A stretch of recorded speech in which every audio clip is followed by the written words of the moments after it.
Hello, pessoal, tudo bem com vocês? Que bom tê-los aqui nessa sexta-feira legal, ouvindo Madonna. Eu era ainda mais jovem nos anos 80 e eu sou então da época da Madonna, Michael Jackson e tal. E eu adoro Madonna, e aí hoje eu vou falar de uma coisa que é a contratura capsular do silicone. Eu até botei na chamada por que o silicone endurece, não é? Não é Sueli, não é Léo, não é Flávio, Bela Lima, Luz Cunha, Carolina. Que bom que vocês estão aí. Aí eu botei a Madonna cantando Hard Candy, quer dizer, um doce endurecido. Comparações à parte, o que eu quero dizer então, doce endurecido, silicone endurecido. E é isso que a gente vai falar agora. Ok, Madonna é uma beleza e não cala a boca há uns 60 anos. Quer dizer, eu, assim, não tenho isso tudo, né? Mas, enfim, gosto dela para dar uma movimentada. O mundo está muito triste, as coisas estão muito ruins, está tudo muito triste. Obviamente, muita gente morrendo dessa doença louca. Então, a gente tem que dar uma levantada no astral um pouquinho, porque senão não dá. Madonna se presta muito bem para isso, não é, Francimeire? Lucas Ampronha, meu futuro colega, Ana Paula Freitas, querida, mãe de meninas lindas. Muito bem, gente, então é isso. Eu quero falar hoje sobre por que as mamas com prótese de silicone ficam endurecidas. Todo mundo já deve ter visto. Sabe aquelas modelos, às vezes pessoas assim que a gente conhece na academia, amigos, parentes e tal. As mamas começam a ficar redondas, marcadas e duras. Então, gente, isso se chama contratura capsular. Por que acontece isso? Paula Vitória, Angélica Soares? Por que, Mariana? Porque, gente, tudo que a gente coloca no corpo humano, no nosso corpo, o nosso sistema imunológico, ele não sabe que a gente colocou porque a gente quis. Por exemplo, prótese de mama, uma prótese óssea, um implante de dente, fios de costura depois de uma cesariana, por exemplo.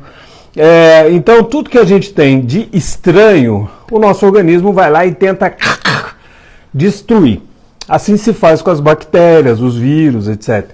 E aí, no caso de uma prótese de mama, que é um corpo estranho de um volume importante, quando o nosso sistema imunológico percebe que não dá para destruir, ele começa a depositar células. De um modo geral é mais ou menos isso. E essas células elas vão sendo depositadas em torno daquele corpo estranho e, enfim, cria-se uma barreira, cria-se uma defesa para que aquela coisa estranha não invada o nosso corpo. Basicamente é isso. Portanto, gente, todo mundo que tem uma prótese tem uma cápsula em volta dessa prótese. E aí a pergunta afinal então, por que tem gente que tem silicone durante anos e o silicone não endurece? E outras pessoas que têm e endurece? Bom, aí, gente, tem uma série de coisas que a gente precisaria falar, mas aqui é mais para bater um papo. Aliás, toda dúvida que vocês quiserem falar, vocês me mandem. Por exemplo, a Angélica está me perguntando, isso é o mesmo que falar capsular? Deve ser contratura capsular. É sim, Angélica. Então, como eu falei, todo corpo estranho vai gerar a produção pelo nosso organismo, de uma cápsula. Até aí tudo bem, é uma defesa, é natural, blá. Mas aí, de repente, essa cápsula que a gente forma não é a cápsula da prótese. A prótese de silicone é um gel de silicone. E, obviamente, que ela tem uma cápsula dela. Só que quando a gente coloca, então, o silicone, a nossa defesa faz a nossa cápsula em torno daquilo. Entende? E aí, em alguns casos, eles vão endurecer. Por que acontece isso? Gente, quando a gente deposita células para defender nosso organismo, ali vem células que vão fazer colágeno, células que vão produzir fibras de um modo geral e tal. E tem umas células, olha que coisa interessante, elas se chamam miofibroblastos. Você já imaginou? São células pequenininhas que têm musculozinhos dentro delas.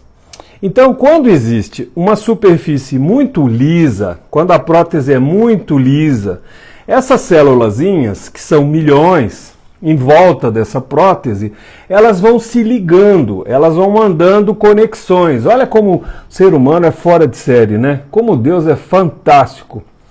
Então essas célulazinhas, elas vão se juntando. Como elas têm músculozinhos, esses miofibroblastos, dependendo da superfície, quanto mais lisa, vai ficar mais fácil para essas células se abraçarem. E aí quando elas fazem essa conexão 360 graus, elas vão esticar, ela é como se fosse um músculo mesmo. São miofibroblastos, quer dizer, elas têm micromúsculos dentro delas.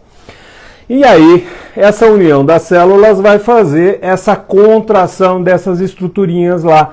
Para quê? Para tentar destruir, para tentar arrebentar. É exatamente isso que faz a cápsula ficar endurecida. Lógico, gente, tem colegas que estão vendo. Marcelo, tudo bom? Enemar Souza, querida, Paulina, a Ana Cristina, puxa, quanta gente bacana. Obrigado pela audiência. Vão dando coraçõezinhos e vão mandando para as pessoas que se interessem por isso. Então, gente, existem estudos que mostram que, por exemplo, não é só isso, não é só a questão da cápsula ser muito lisa, não. Mas tem pacientes, por exemplo, que têm infecções que não chegam a desenvolver sintomas, ficar vermelho, com pus e tudo, mas as microinfecções, elas formam uma coisa que se chama um biofilme, não chega a dar pus e febre, bababá, e fica lá há anos, e isso gera também essa contratura extra. Mas a contratura, que é o mais comum, essa em relação à cápsula, ela pode ser de 4 graus. Aí eu acho essas coisas, elas são muito didáticas. Na prática é muito difícil a gente identificar. Mas de um modo geral, tem contratura que ninguém percebe, a mama só ficou um pouquinho mais firme, que é o grau 1. No grau 2, a gente já percebe ao tato, mas também muito leve. No grau 3, a gente vai palpar, o paciente já tem sintomas, mas a gente ainda não vê que a mama está muito arredondada. E no último grau, 4, a gente vê de longe aquela mama muito redonda, que fica artificial, fica muito feio, né? Então, isso fica realmente desagradável. E além disso, dependendo da prótese, de onde o médico colocou a prótese, se é antes do músculo ou depois do músculo, ela pode subir. Não sei se vocês já viram, mas tem mulheres que elas têm uma mama com a prótese aqui em cima, a outra mais embaixo. Isso porque quando existe a contração, lembra das célulazinhas que se ligam e vão tentando destruir? Isso vai começar a criar uma rede que vai como se ela estivesse andando. Não vai andar para as costas, para os braços, não, mas ela vai subir centímetros e fica perceptível. Eu já tive pacientes, por exemplo, que chegaram no consultório e disseram, olha, eu ponho um vestido com um tomara que caia, ou um decote mais bacana, e todo mundo fica vendo que um peito está aqui em cima, o outro está cá embaixo. Porque na contratura ela pode se mover. E aí, gente, como é que a gente define isso? Eu vi uma pergunta. Oi, Regina Naves, que bom, boa noite. Que bom tê-la aqui. Oi, Lu Paranhos, hello, how are you? Renata Vernucci, que bom. A Angélica está me perguntando, doutor, qual o exame para saber se a gente tem esse problema? Para quem tem prótese mamária, quais os exames para se prevenir câncer de mama? Bom, Angélica, câncer de mama é uma outra história. As mulheres têm que fazer a mamografia. Até 30 anos, uma ecografia, sempre um exame, se você percebe alguma coisa. Mas depois dos 30, recomenda-se, claro que dependendo da estrutura do serviço, você deve fazer a mamografia. Agora, para ver se a paciente tem essa contratura, gente, o diagnóstico é clínico. A gente opera muita gente que tem esse endurecimento e às vezes elas, claro, vão atrás dos planos de saúde, lógico. E os planos de saúde querem saber por que eu sei que ela tem contratura, que exame que eu fiz. O diagnóstico é clínico. Portanto, se você tem prótese de mama e está achando que está meio duro, está ficando esquisito, vai no seu cirurgião plástico, na sua cirurgiã plástica. Não é nem no mastologista, com todo o respeito, não é nem fazer uma tomografia, não é nem... O cirurgião plástico, pela experiência, vai saber se aquela densidade é normal ou se ela é uma densidade que vai se lembrar da contratura. E aí, nos casos mais graves, grau 3, principalmente grau 4, isso se torna não só uma questão estética, gente, isso começa a ter uma questão funcional, porque começa a doer, porque com aquela contração, aquela envolvimento de tecido em torno da prótese, começam a aparecer rotações, quer dizer, retrações dos músculos, dos tecidos, e a paciente começa a queixar de dor. Às vezes ela tem dor e ela fica preocupada, já pensa em câncer, em coisa ruim. Lógico que tem que fazer a manutenção com o mastologista, com os exames e tudo. Mas é legal, depois da avaliação inicial, vai no cirurgião plástico para ele te dizer se você tem contratura ou não. Aí vocês vão me perguntar, mas tudo bem, todo mundo com prótese vai ter contratura? Não, não mesmo. A gente tem no mundo 3 tipos de cobertura de prótese de mama. Aquela cobertura lisa, vocês já devem ter visto em mídias e tal, sabe aquela transparente, toda lisa? Aquela é o tipo mais antigo. Depois a gente tem uma cobertura que a gente chama de texturizada, ela é meio fosca assim, sabe? Parece um vidro fosco. E o terceiro tipo é uma prótese de silicone que tem uma cobertura com uma espuma, que a gente chama de poliuretano. Por que isso? Nos anos 60, quando as próteses apareceram, lá para o ano que eu nasci, 1962, há 59 anos atrás, as próteses eram lisas. Então todo mundo punha debaixo da glândula da mamária, não era debaixo do músculo. Aí nos anos 60, início dos anos 70, as pessoas começaram a ter essa queixa de ficar duro. A prótese estava linda, de repente ela começa a ficar redonda, dura. Às vezes você abraça a pessoa, sente aquela coisa dura, dores e tal. E aí não se entendia direito. Lá pelos anos 70, alguém disse, vamos botar a prótese debaixo do músculo, porque como praticamente metade das pacientes vão ficar com a prótese dura, então a gente põe abaixo do músculo peitoral, porque isso disfarça mais ou menos. Aí, final dos anos 70, início dos 80, os estudos foram aparecendo e entendeu-se que quanto mais lisa a cápsula, mais fácil aquelas células se unirem e endurecerem. Então alguém falou, então vamos fazer uma cápsula rugosa, porque aí essas células chatas vão ter uma dificuldade de se entrelaçarem, porque tem um morro, um vale, não é um negócio parecendo uma mamona cheia de coisa, não, isso é microscópico. Então fizeram uma prótese inicial, que a gente chama de texturizada, e aí percebeu-se que o grau de endurecimento, quer dizer, de contratura capsular, caiu. E aí os franceses tiveram uma ideia lá nos anos 80 e criaram essa prótese revestida dessa espuma de poliuretano. Para que isso? Porque ela é ainda mais rugosa. Ou seja, dificulta mais ainda as células se unirem e endurecerem. Então, o que a gente tem hoje em dia é que as próteses de silicone cobertas de poliuretano são as que dão menos endurecimento. É alguma coisa que beira, tem estudos que mostram 0,9%, 1,5%, 4%. É muito baixa em comparação às primeiras próteses, aquelas lisas, que era de 50%. Imagina, de 50% cair para 1% é muita coisa. Então, gente, influi o tipo de cápsula que a sua prótese tem. Então é interessante saber sempre que tipo de prótese que você tem, a marca dela, o volume dela, a forma dela e que tipo que ela é. Se ela é lisa, se ela é texturizada ou se ela é de poliuretano, porque isso aí vai contar na probabilidade da sua mama endurecer ou não. E aí você me fala, tá bom, tudo bem, nossa, que conversa comprida, coisa complicada, eu já entendi que a mama fica dura, porque tem umas células lá, que eu já não lembro mais, que ela junta uma com a outra, tenta destruir e endurece. Tudo bem.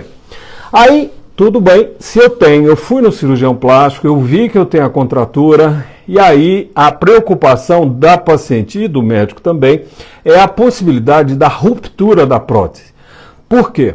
Porque a cada 10 anos, pacientes com contratura têm uma chance em torno de 1% dessa prótese romper, dela rasgar, dela sofrer uma fissura. E aí o que acontece é que o gel do silicone vai escapar. Mas, gente, calma, não vai andar pelo seu corpo, para o cérebro, para as pernas, não. Uma vez eu vi uma matéria falando que a moça teve uma ruptura e foi parar não sei aonde.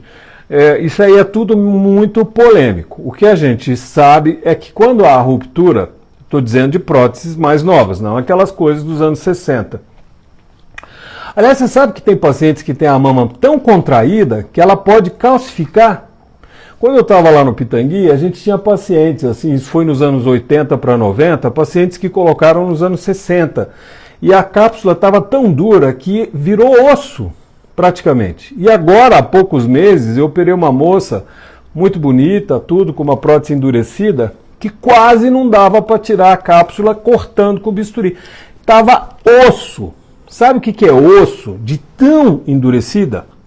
Isso tem a ver com o metabolismo da paciente também. Não é doença, não é um problema, é só uma coisa interessante. Bom, mas aí a gente fica então perguntando: eu tenho ruptura ou não? Minha prótese rasgou ou não? Rasgou. Como é que a gente vai saber?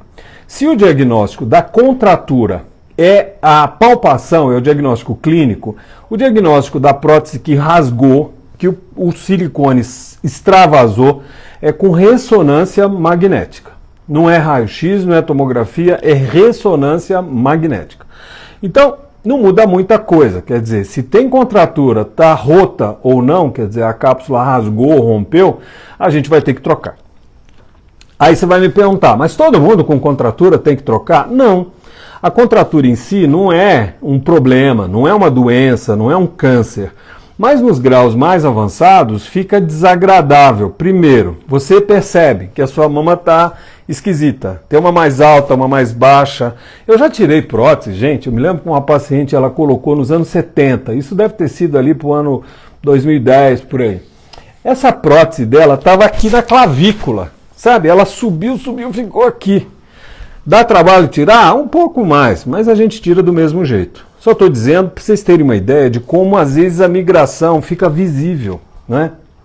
Então, quando a contratura, a gente tem a contratura e a prótese está rompida, eu vou ter que tirar.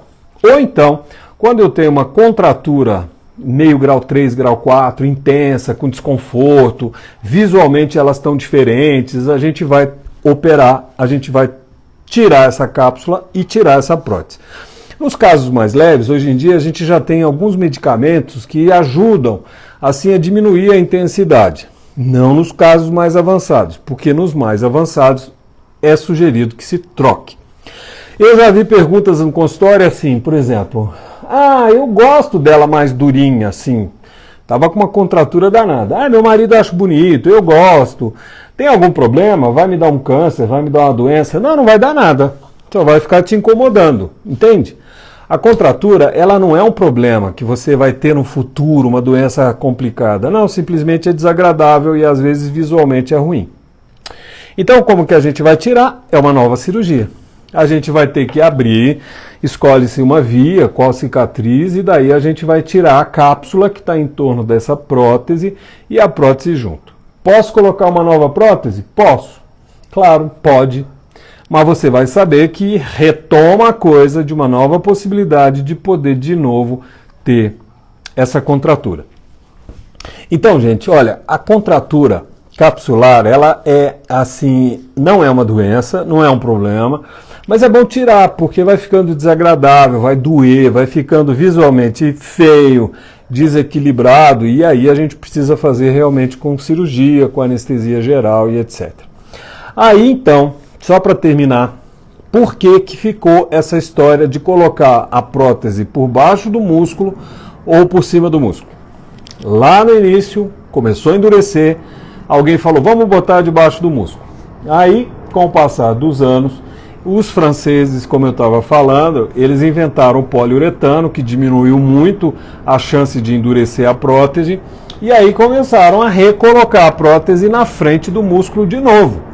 E hoje no consultório tem essa polêmica. É na frente do músculo ou é atrás do músculo? Eu sou da escola Pitangui. Lá na escola Pitangui, o professor Pitangui nunca colocou uma prótese atrás do músculo, a não ser em reconstrução, mas na estética sempre na frente do músculo, logo abaixo da glândula mamária. Por quê? As pessoas falam assim, mas atrás do músculo fica mais natural, fica mais bacana o colo. Mentira. Isso depende do trabalho do cirurgião. Existem pacientes com próteses na frente do músculo ou atrás do músculo que ficam com um colo muito bonito. Vai depender de que tipo de prótese que eu escolhi e qual o seu trabalho. O quanto que eu descolei de tecido mamário, como que eu coloquei a minha prótese, como eu lidei com aquela mama, como eu fiz aqueles recursos que a gente tem para deixar uma mama linda. Agora, é muito comum as pessoas acharem que a prótese acima da mama ficaria mais, quer dizer, a prótese atrás do músculo ficaria mais fácil se achar um tumor, um câncer. Mentira! Existem técnicas, os radiologistas, os mastologistas, eles fazem a pesquisa com mamografia e se acham as lesões do mesmo jeito. Portanto, gente, a questão de colocar atrás do músculo ou na frente do músculo é preferência do cirurgião. A gente não pode dizer que é errado ou que é certo. A minha escola a gente põe na frente do músculo. Agora, existem duas questões. Quando a gente coloca abaixo do músculo, as primeiras semanas dói muito, é muito desagradável, porque a gente precisa cortar o músculo, reposicionar. Claro, não é todo mundo, mas o número de pacientes que se queixam de dores quando se coloca atrás do músculo nos primeiros dias é muito maior do que quando se coloca na frente do músculo. E a outra coisa é que pela ação da contração muscular do músculo peitoral, a prótese está lá, abaixo do músculo, cada vez que a gente contrai o peitoral para fazer exercício na academia, por exemplo, como a prótese está presa, ela vai se prendendo, a tal da cápsula, ela vai se fazer abaixo do músculo e lá próximo das costelas, a ação do músculo peitoral vai fazendo que ela migre. Vocês já repararam pacientes que têm prótese de mama e que às vezes tem uma bola aqui em cima e o mamilo meio para baixo? De cara eu já penso que é atrás do músculo que ela está. E para piorar a situação, estou explicando por que eu não gosto, é a minha opinião. Eu respeito os meus colegas, mas eu não gosto por isso. Porque ela dói muito no início, ela tem a tendência de migrar. E para piorar a situação, quando você contrai os braços, assim, experimenta se a sua prótese é atrás do músculo, você quer saber se é atrás ou na frente, você põe as mãos na cintura e contrai as mãos. Se a sua mama abaixar, é porque ela está atrás do músculo. Então, às vezes eu não fico na academia assim, vigiando as pessoas, mas às vezes a gente percebe, quando o paciente está fazendo aquelas contrações do peitoral, o colo da mama baixa, é porque ela está atrás do músculo, entende? Então, gente, a contratura capsular, ela vai depender basicamente do tipo de cápsula que a sua prótese tem. Se você desconfia que a sua prótese está endurecendo, vá ao seu cirurgião ou à sua cirurgiã, pede para eles examinarem. O exame é uma palpação. A gente vê isso tanto que a gente sabe a diferença da densidade. E aí, simplesmente, a gente vai indicar ou não a retirada da prótese. Ok? É isso aí, gente. Mila, muito obrigado que você entrou. O Enzo, a Lu Paranhos, que bom. Sueli Guimarães, que legal. Regina Naves, que bom. Thaís Amaral, Bruno Bueno, Angélica Soares, Débora. Enfim, gente, essa questão, Marcela, minha irmã querida, um beijo para você, Adriana Pontes Marques, Pedro Paulo, Maria Eliette, Kátia Lobão, que legal, Bruno, boa noite. Bruno está me perguntando, boa noite, doutor, essa contratura pode facilitar a estase láctea em mães que estão amamentando e levar a um quadro secundário de mastite? Não, Bruno, não tem nada a ver. A contratura capsular, se a prótese está atrás do músculo, ou se ela está atrás da glândula mamária, ou seja, na frente do músculo, isso não atrapalha a função da mama. Ninguém vai ter contratura muscular e gerar, é uma ótima pergunta isso.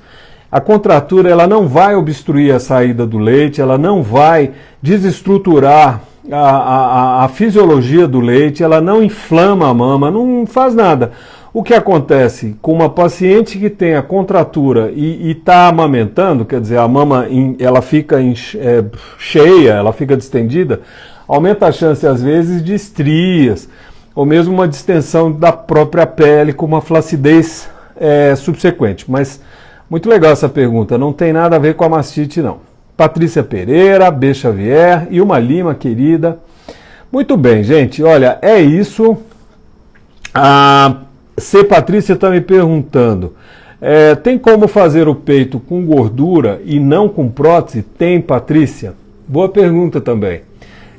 A questão da mamoplastia de aumento com gordura, sem ser com prótese, tem que se deixar muito claro. Primeiro, a prótese por exemplo, agora de manhã eu fiz uma plástica de mama, retirei pele e botei uma prótese. A gente diz assim, quando eu uso a prótese, eu meio que já ponho o volume que eu quero, a forma que eu quero, tiro a pele ou não, quer dizer, ela está pronta.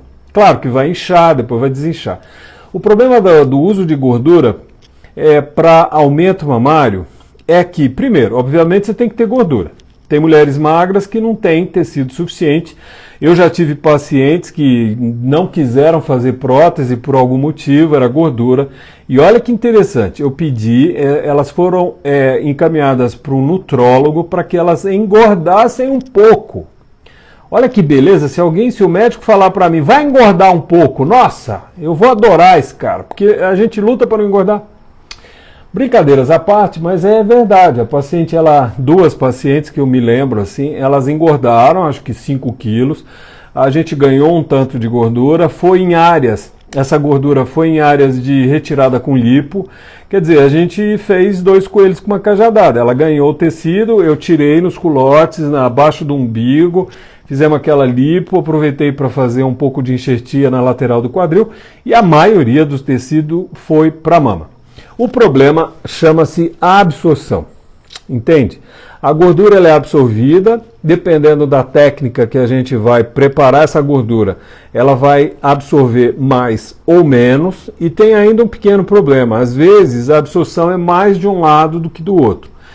Então, de um modo geral, a gente deixa o enxerto de gordura para casos de mamas com reconstrução, por exemplo, mulheres que tiraram parte da mama pelo câncer de mama, ou mesmo por uma diferença de congênita, que a gente fala de nascença, né? Então a gente pode trabalhar isso porque já há uma diferença lá.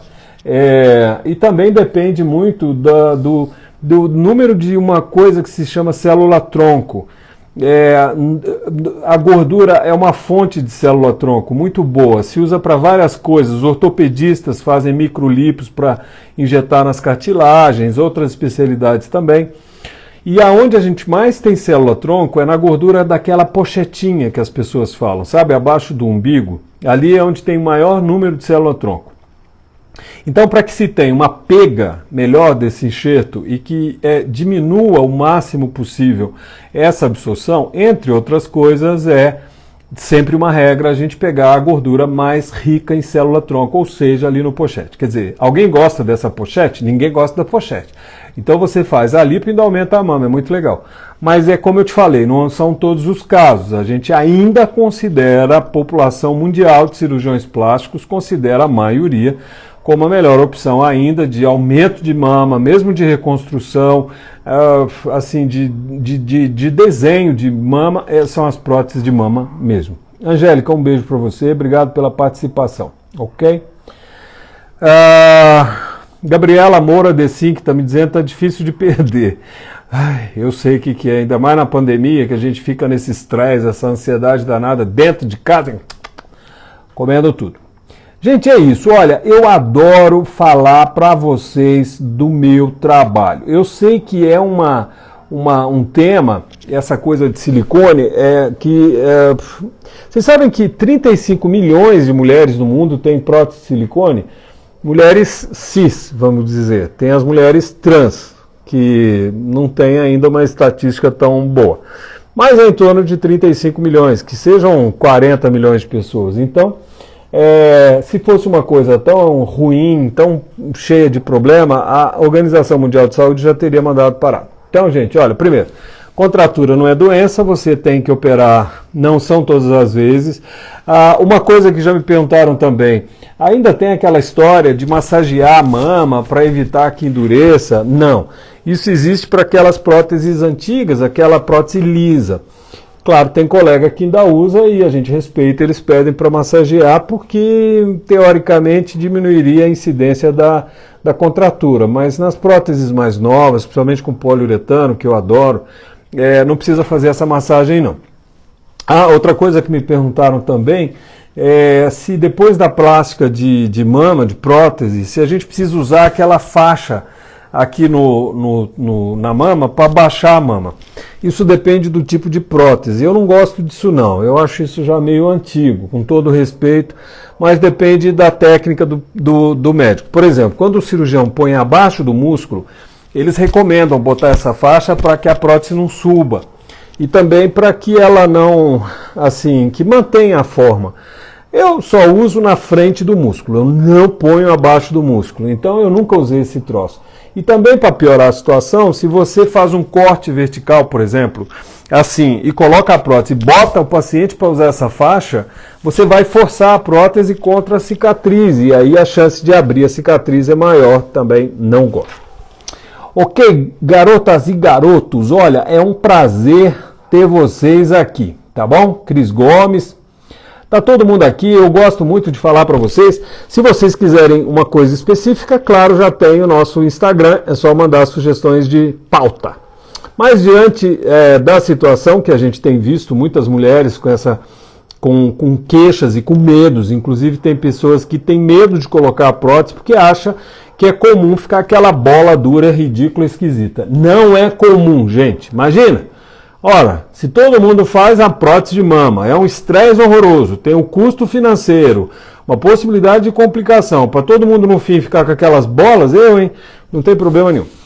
Para terminar, eu queria convidar vocês para domingo às 3 da tarde, na nova mídia social que se chama Clubhouse, né? Clubhouse. A gente tem uns bate-papos com os meus colegas de turma lá do Pitangui, gente que mora na Grécia, na Espanha, na Itália, aqui no Brasil, no México e tal, são meus colegas de turma. A gente está fazendo uns bate-papos. E esse final de semana, domingo, às 3 da tarde, horário de Brasília, a gente vai falar sobre a doença do silicone, que não tem nada a ver com contratura de cápsula, e eu acho que vocês deviam entrar nessa mídia, Clubhouse. Infelizmente no Brasil tem que ser só iPhone, não sei porquê. E depois que vocês entrarem, me sigam, por favor, é Múcio Porto. Aí eu chamo vocês para entrarem no bate-papo. Quer dizer, não precisa falar nada se não quiser, só para ouvir, mas tem que linkar e me seguir para eu poder chamá-los, tá bom? Gente, um grande beijo, bom final de semana, se cuidem que essa doença maluca tá por aí desenfreada. Mas com fé e com cuidado a gente vai conviver e ficar livre disso o mais rápido possível, tá bom? Um beijo para vocês, bom final de semana.